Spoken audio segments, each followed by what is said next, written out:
నమస్కారం, city news కు స్వాగతం. ఈనాటి వార్తా విశేషాలు. రాష్ట్ర వ్యాప్తంగా అంగన్వాడీలు విజయవాడ ధర్నా చౌక్ వద్ద నిర్వహించిన మహాధర్నాకు ప్రభుత్వం స్పందించకపోవడంతో మహిళలు రాత్రంతా శాంతియుతంగా నిరసన కొనసాగించారు.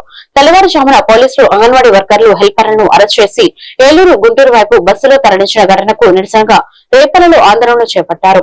రేపల్లి సిఐటియు కార్యాలయం నుంచి నల్ల రిబ్బన్తో ప్రదర్శన నిర్వహించి బస్టాండ్ సెంటర్ రోడ్డు వరకు బైఠాయించి రాస్తారోకో చేపట్టారు. పెద్ద సంఖ్యలో అంగన్వాడీ వర్కర్లు, హెల్పర్లు పాల్గొన్నారు. ఈ సందర్భంగా సిఐటియు బాపట్ల జిల్లా కోశాధికారి సిహెచ్ వనలాల్ ప్రభుత్వం ఎన్నికల ముందు ఇచ్చిన హామీలు అమలు చేయాలని డిమాండ్ చేశారు. ఈ కార్యక్రమంలో AP anganwadi workers and helpers union నాయకులు, సిఐటియు ప్రతినిధులు పాల్గొన్నారు.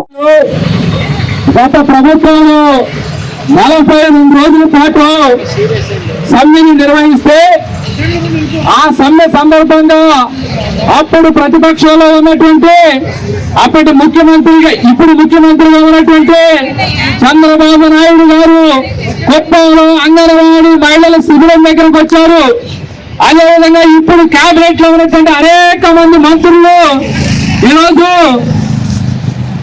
అంగన్వాడీ వర్కర్లు, హెల్పర్లు వేతనాలు పెంచమంటే మా దగ్గర డబ్బులు లేవు అని చెప్తున్నటువంటి వాళ్ళు, మీ న్యాయమైన సమస్యలు, మీ సమస్యల మీద మీరు పోరాడండి. జగన్ గారు మొండిగా ఉన్నారు, మేము అధికారంలోకి వస్తే మీ వేతనాలు పెంచుతాము అని చెప్పేసి, మీ న్యాయబద్ధమైన డిమాండ్స్ అని చెప్పేసి అనేక హామీలు ఇచ్చారు. ఎప్పుడు అంగన్వాడీలో ఈ 2 రోజుల నుంచి నిరసన నిర్వహించి అయ్యా మా వేతనాలు పెంచండి అని చెప్పేసి నిన్న శాంతియుతంగా అసెంబ్లీ సమావేశాలు జరుగుతున్నాయి కాబట్టి 20,000 మంది పైచీల అంగన్వాడీ అక్క చెల్లెళ్ళు విజయవాడ ధర్నా చౌక్ దగ్గర చేరుకుని మీరు ఇచ్చిన హామీని అమలు చేయండి, మేము శాంతియుతంగా ధర్నా చేస్తామని చెప్పేసి రాత్రి పూట కూడా అక్కడే కూర్చుని రోడ్డు మీద దోమలతో తిండి తిప్పలు లేకుండా శాంతియుతంగా నిరసన చేస్తా ఉంటే ఈ రోజు ఉదయం అత్యంత దారుణంగా నేను మారాను, మహిళా పక్షపాతి ప్రభుత్వం అని చెప్పి చెప్పుకున్నటువంటి చంద్రబాబు నాయుడు గారి ప్రభుత్వం ఆయన నిజ స్వరూపాన్ని మరోసారి బయటకు తీసుకొచ్చి ఉదయం 4 గంటల నుంచి పెంటుల్లో నిద్రపోతున్న మహిళల్ని పెంటులు ఎరగొట్టి కరెంటు పీకేసి గుండు సూదులతో పోలీసులు మహిళల్ని గుచ్చి అత్యంత దారుణంగా మహిళలందరినీ కూడా అరెస్ట్ చేసి ఏలూరు, ఇటువైపు నరసరావుపేట, శ్రావణపురం, పెరంగపురం బస్సుల్లో మహిళలు అయ్యా ఉదయం పూట మరుగుదొడ్లకు వెళ్ళాలంటే అత్యంత నీచంగా ఈరోజు మహిళలు అరెస్ట్ చేశారు. అందుకని మేము ఈరోజు అన్ని చోట్ల అంగన్వాడీ వర్కర్లు, హెల్పర్లు రోడ్డు మీదకి వస్తున్నారు. మీరు ఏదైతే హామీ ఇచ్చారు దీన్ని అమలు చేయమని మేము అడుగుతుంది. ఏమి గొంతెమ్మ కోరిక అడగటం లేదు. మీరు ప్రతిపక్షంలో ఉన్నప్పుడేమో అంగన్వాడీ చేసే పోరాటం న్యాయబద్ధమైంది, మీరు అధికారంలోకి వస్తే ఎప్పుడు డబ్బులు లేవని చెప్తున్నారు. మేము ఈరోజు ప్రశ్నిస్తాము రాష్ట్ర ప్రభుత్వాన్ని. రాష్ట్రానికి ఏమీ ఉపయోగం లేనటువంటి నరేంద్ర మోడీ గారిని తీసుకొచ్చి విశాఖపట్నంలో ఒక్కరోజు ఏగా చేసి 3 ఏగా ఖర్చు పేరుతో 300 కోట్ల రూపాయలు ఖర్చు పెట్టారు. ఈ డబ్బులు అంగన్వాడీలకు వేతనాలు ఇవ్వకూడదు అని చెప్పి మేము అడుగుతున్నాం. అట్లానే మొన్న లోకేష్ బాబు గారు మనం చూస్తా ఉన్నాం, మేము మొత్తం కోట్ల రూపాయలు విలువ చేసే భూముల్ని 99 పైసలకే ఎకరం భూమి 99 పైసలకి కార్పొరేట్ వాళ్ళకి ఒక్కొక్క ఎకరం 20 కోట్ల రూపాయలు ఈ భూమిని నేను ఇస్తా, నా ఇష్టం అని చెప్పేసి అప్పనంగా ఈ భూములు ఇస్తా ఉన్నారు. లేదు చంద్రబాబు గారు అల్లుడు ఆయనకి గీతం భూముల్ని 100 ఎకరాలు విలువ చేసే భూముల్ని గీతం భూములు ఆయనకి అప్పనంగా కట్టబెట్టారు. మొన్న అసెంబ్లీ సమావేశాలు జరిగితే సమావేశాల్లో పాల్గొన్నందుకు ఎమ్మెల్యేలు, ఎమ్మెల్సీలకి ₹1,00,000 విలువ చేసేటువంటి కూపన్లకు సంబంధించి పంపిణీ చేశారు. ఈరోజు మేము అడుగుతా ఉన్నాము, శ్రీలంక ప్రభుత్వం శ్రీలంకలో ఎంపీలు వీళ్ళందరికీ సంబంధించినటువంటి దాంట్లో వాళ్ళు పెన్షన్లు రద్దు చేసి వాళ్ళు ప్రజలకి ఉపయోగపడే పద్ధతి చేస్తున్నారు. కానీ ఇక్కడ ఈరోజు తెలుగుదేశం ప్రభుత్వం, కూటమి ప్రభుత్వంలో ఉన్నటువంటి ప్రధాన నాయకులుగా ఉన్నటువంటి వాళ్ళు ఈరోజు డబ్బులు లేవు. మరి ఎందుకు ఈరోజు రాష్ట్ర ప్రభుత్వంలో 3 హెలికాప్టర్లు ఉపయోగిస్తున్నారు మన డబ్బులతో? లోకేష్ బాబు గారు, చంద్రబాబు నాయుడు గారు, ఉప ముఖ్యమంత్రిగా ఉన్నటువంటి పవన్ కళ్యాణ్ గారు. డబ్బులు లేవుగా మీరు ప్రజల్లో తిరగడానికి ఎందుకు ఆ డబ్బులతో హెలికాప్టర్ ఉపయోగిస్తా ఉన్నారు.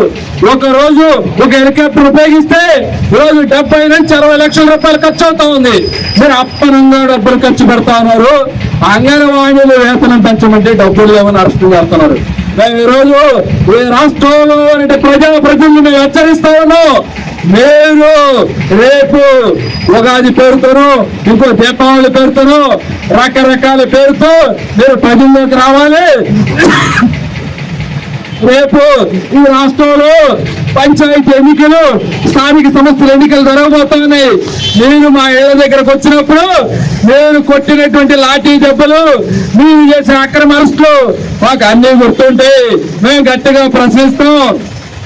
మీరు మా జీతాలు పెంచకపోతే మేము శాంతియుతంగా కూర్చుంటామని మీరు అనుకోవద్దు. ఇదే చంద్రబాబు నాయుడు గారికి తెలుసు. ఉమ్మడి రాష్ట్రంగా ఉన్నప్పుడు రబ్బర్ బుల్లెట్లు ప్రయోగించారు, అంగన్వాడీలను గుర్రాలతో తొక్కిచ్చారు, అంగన్వాడీలను జైల్లో పెట్టారు. అయినా పోరాటం మారలేదు. అంగన్వాడీలు 11,500 7,000 రూపాయలు వేతనం ఇస్తూ అంగన్వాడీలకి సంక్షేమ పథకాలు ఉండవు. అంగన్వాడీ ఇళ్లలో వికలాంగులు ఉంటే వికలాంగుల పెన్షన్లు ఉండవు. కరెంటు బిల్లుల సబ్సిడీ ఉండదు. పిల్లలు చదువుకోవడానికి ఉండదు. ఈ ప్రభుత్వం గతంలో మీకు సంక్షేమ పథకానికి అర్హులమ్మా అని చెప్పినటువంటి వాళ్ళు ఇప్పుడు 20 నెలలైంది. ఏమి సంక్షేమ పథకాలు ఇవ్వటానికి ఎందుకు చేతులు రావటం లేదు? మీరు అధికారంలోకి వచ్చేంత వరకు ఒక మాట, అధికారంలోకి వచ్చిన తర్వాత మరో మాటలుగా వ్యవహరిస్తా ఉన్నారు. అయ్యా, బాపట్ల జిల్లా కర్లపాలెం అనారోగ్యంతో స్వర్గస్థులైన సీనియర్ మాజీ సైనికుడు మహమ్మద్ కరీముల్లా బేగ్ పార్థివ దేహంపై గౌరవంగా మువ్వేనల జెండాను కప్పి ఘన నివాళులు అర్పించారు. ఆంధ్రప్రదేశ్ రాష్ట్ర మాజీ సైనిక సంక్షేమ సంఘం రాష్ట్ర అధ్యక్షులు తాంతా సాంబశివరావు పూలమాలలు వేసి జోహార్లు అర్పించారు. ప్రభుత్వ రంజాన్ మాసంలో ఆయన స్వర్గస్థులవ్వడం అల్లాకు ప్రీతిపాత్రుడైన వ్యక్తి అనేదానికి నిదర్శనమని రాష్ట్ర అధ్యక్షులు పేర్కొన్నారు. మాజీ సైనికుల అంతిమయాత్రలో సగౌరవంగా పాల్గొని కుటుంబాలకు అండగా ఉండటం సంఘం బాధ్యతగా భావిస్తుందని తెలిపారు. ఈ కార్యక్రమంలో బాపట్ల అసోసియేషన్ ప్రతినిధులు, రాష్ట్ర కమిటీ సభ్యులు, పలువురు మాజీ సైనికులు పాల్గొన్నారు.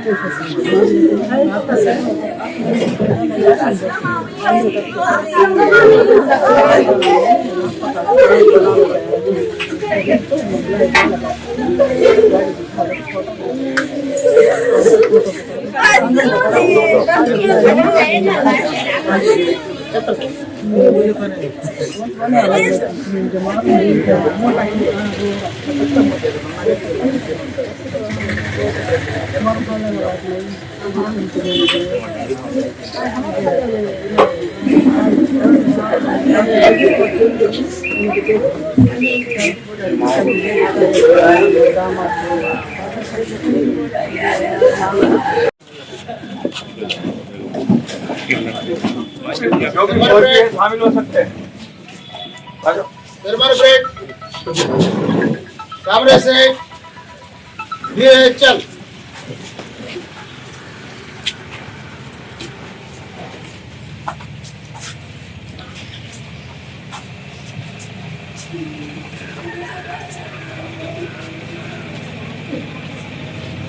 ब्रेक थम down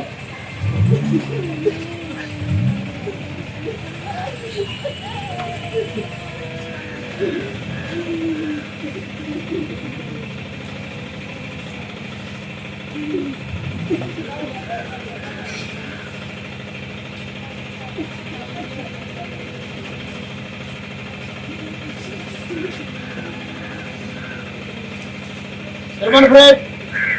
Salute. Down. Salute. Down. Salute. Down. जोहार माई सैयद करीमुल्लाह बेग गारू. जोहार. जोहार माई सैयद करीमुल्लाह बेग गारू. जोहार. जोहार माई सैयद करीमुल्लाह बेग गारू. जोहार. भारत माता की जय. भारत माता की जय. भारत माता की जय. सरमन ब्रेड झंडा पकड़ो.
Germany break.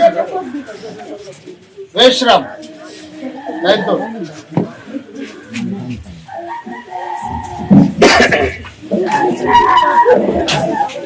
కాపల జిల్లా చీరాల మండలం తోటవారిపాలెం గ్రామం సాయి స్కూల్లో విద్యార్థినులకు సెల్ఫ్ డిఫెన్స్ పై మెలకువలు నేర్పించాం. ప్రస్తుత సమాజంలో మహిళలు చిన్నపిల్లలపై జరుగుతున్న దాడులను ఎలా ఎదుర్కోవాలో అవగాహన కల్పించామని తెలిపారు.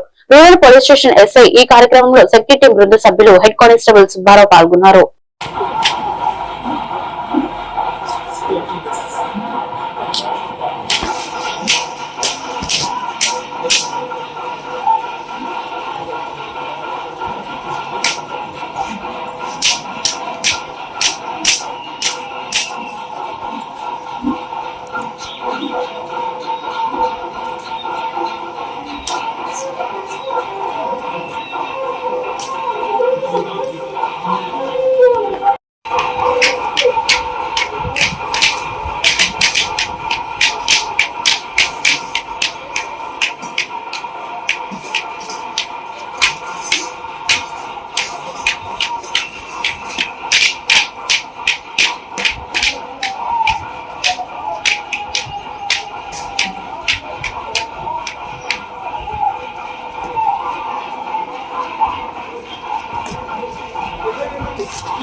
Position!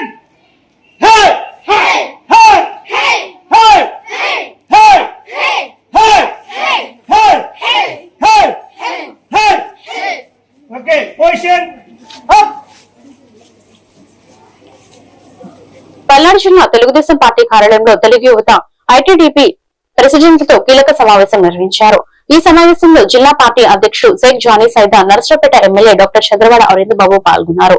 మైటీడీపీ యాప్ వినియోగంపై శ్రేణులకు దిశానిర్దేశం చేస్తూ ఆధునిక రాజకీయాల్లో సాంకేతికత కీలకమని నేతలు పేర్కొన్నారు.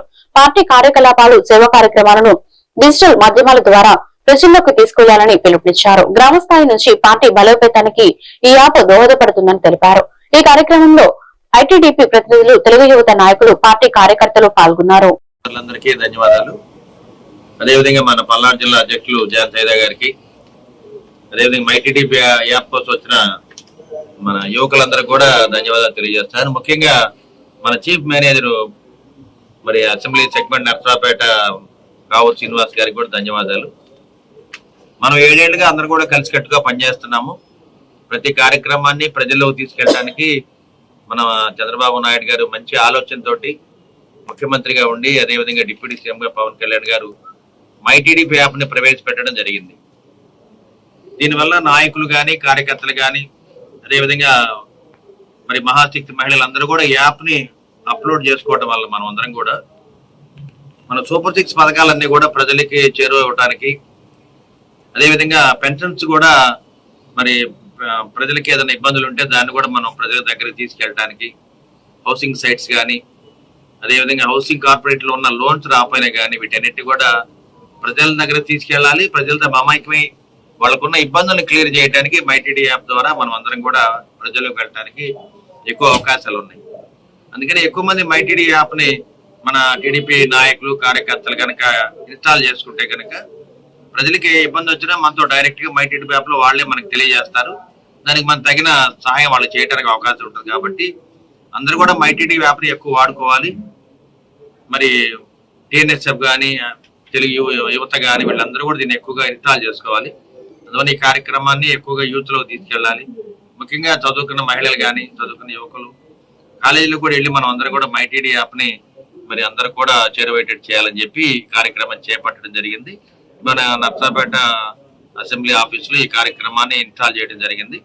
మరి ప్రారంభోత్సవ కార్యక్రమానికి మన పల్నాడు జిల్లా అధ్యక్షులు రావడం జరిగింది. అదేవిధంగా మన ఆఫీస్ మేనేజరు రావుసీన్ గారు, అదేవిధంగా యువకులందరూ కూడా వచ్చారు. వాళ్ళందరూ కూడా ధన్యవాదాలు తెలియజేస్తున్నారు. ఈరోజు పల్నాడు జిల్లా నర్సరావుపేట అసెంబ్లీ కాన్స్టిట్యున్సీ పరిధిలోని ఐటీడీపీ వింగ్తో సమావేశం ఏర్పాటు చేయడం జరిగింది. ఈ సమావేశానికి ప్రతి క్లస్టర్ నుంచి ఒక 2 యాక్టివ్ పర్సన్స్ ని ఐటీడీపీ సంబంధించిన ఇన్ఛార్జీలుగా నియమించడం జరిగింది. ఈ 10x2 20 మందితో ఈ సమావేశంలో చర్చించిన ముఖ్య విషయాలు ఏమిటంటే, గౌరవ నారా లోకేష్ గారు కానీ, గౌరవ చంద్రబాబు గారు కానీ మైటీడీపీ యొక్క ప్రాధాన్యతని మాకు తెలియజేయటం, మా ద్వారా మీకు తెలియజేసి మనం ఆ మైటీడీపీ అనే యాప్ని నియోజకవర్గానికి సంబంధించి కేఎస్ఎస్లు కానీ, మండల గ్రామ అనుబంధ కమిటీలు కానీ, మండల తెలుగు యువత, అలాగే ప్రతి అనుబంధ కమిటీలో ఉన్న ప్రతి ఒక్క నాయకుడు ఈ మైటీడీపీ యాప్ని ఉపయోగించి మన యొక్క పార్టీ కార్యక్రమాల్ని మరియు నాయకులు చేస్తున్న కార్యక్రమాల్ని మైటీడీపీ యాప్లో పొందుపరచడం వల్ల ప్రజల్ని చైతన్యపరచడం కొరకు మన పార్టీ యొక్క కార్యక్రమాలని సామాజిక మాధ్యమాల్లో ఎక్కువగా ప్రచారం చేసుకోవడానికి అవకాశం ఉండేది. కాబట్టి ప్రతి ఒక్క నాయకుడు, ప్రతి ఒక్క కేఎస్ఎస్ దగ్గర నుంచి నియోజకవర్గ ఇన్ఛార్జి వరకు ప్రతి ఒక్కళ్ళు ఈ మైటీడీపీ యాప్లో చురుగ్గా పాల్గొని దీని యొక్క ముఖ్య ఉద్దేశాన్ని ప్రజలకి తెలియజేసి పార్టీని ముందు పెట్టే విధంగా అందరూ ప్రయత్నించాలని కోరుకుంటున్నాను. ఈ వార్తలు ఇంతటితో సమాప్తం. మరొక బిల్టన్లో మళ్ళీ కలుద్దాం. నమస్కారం.